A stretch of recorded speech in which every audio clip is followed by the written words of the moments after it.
Saquon Barkley, anyway.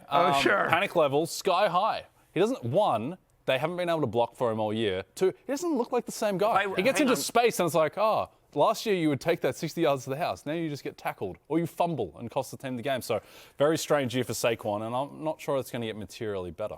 Yeah, I mean, look, first off, I just want to give one shout before we move up the Cowboys entirely. I know you're trying to, but you're consistently one team behind us right now, which is making for a great run. Well, that's because I'm it's okay. I'm literally not mad about I'm literally soaked in Diet Coke right now, and I'm bamboozled and flustered. But well caffeinated. Damn right I am. Look, no, I just wanted to say real quickly that we talk about. I don't think Jerry Jones is a genius, but I also think. Me neither. But I also think that he gets more grief than maybe he should. Right. Since they traded for Quinnen Williams, they're the second best run defense in the NFL. They are second in pressure rate. Now, one of those games was against the Raiders, so Right. But they shut down. Saquon Barkley averaged 2.2 yards per carry. Yeah. I think.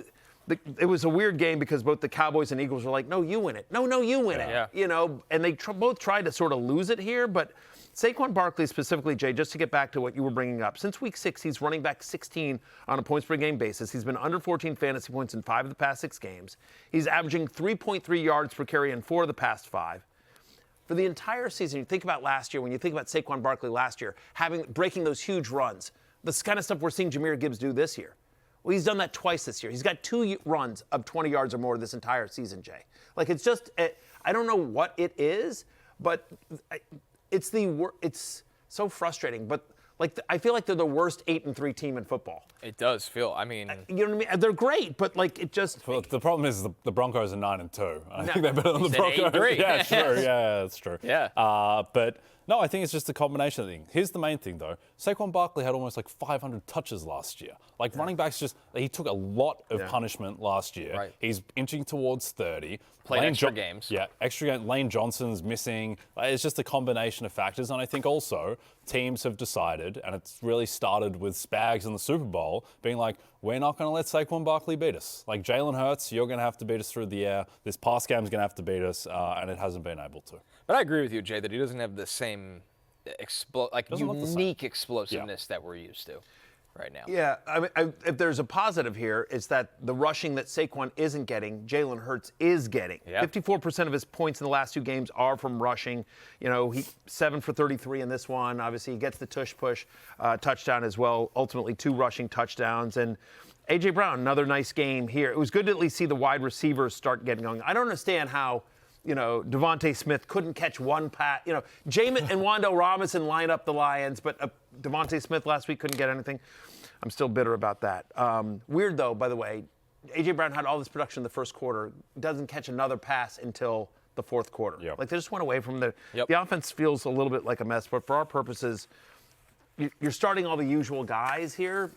It was a weird one. It's a weird one. Am I crazy if I rank George Pickens over CeeDee Lamb next week? No, it was kind of the crux of our comment. I think it's crazy. I still think default to Lamb because he's not going to, what did he catch? 4 out of 11 targets at one point yesterday. Yeah. I still think, but I mean, it's close. It's definitely close. The fact that it's a question tells you, tells you something. Pickens has been unbelievable. Speaking of questions, we have another one here from Johnny Dangerly. Is Barkley a buy low before the trade deadline?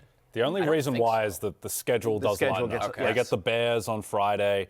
They get the Speaking Commanders of 8-win twice. teams, They haven't by the played. way. Yeah, true. They haven't played the Commanders the Bears yet. are a lot better than the Bears, and they're 7-point favorites in that game. 2 against the Commanders. They have the Raiders as well, which is handy. The Raiders are like the bingo space of the NFL right now. It's unbelievable. Yeah, they're their next 4 games. The Titans are worse. Yeah, their next 4 games are Bears at Chargers, home to the Raiders, at the Commanders. Pretty good. So and also, the hard game left for them is against the Bills, who can't stop the run. That's right. That's exactly so yes, I do think so on Saquon. We talked about it last week on Keep It Open, Close It Out during Blind Date about how Barkley just has one of the best schedules remaining. You see it there on your screen, and then Week 17 for the fantasy title in most leagues, he's going to be at the Bills. So real nice opportunity there for Saquon Barkley. Hey, it's Matthew Berry from NBCSports.com and RotorWorld.com, and I want to thank you so much for watching whatever it is you just watched, or if nothing else, being too lazy to click out of the autoplay after this video started, after whatever it is you actually wanted to watch finished. But now that you're here, I'd like to take a moment here to ask you respectfully now, okay? I'm asking you respectfully to subscribe to the NFL on NBC YouTube channel. You'll get the latest Roto-World fantasy news headlines, all sorts of great shows, including my own Fantasy Football Happy Hour. So go subscribe now. Again, I'm asking respectfully.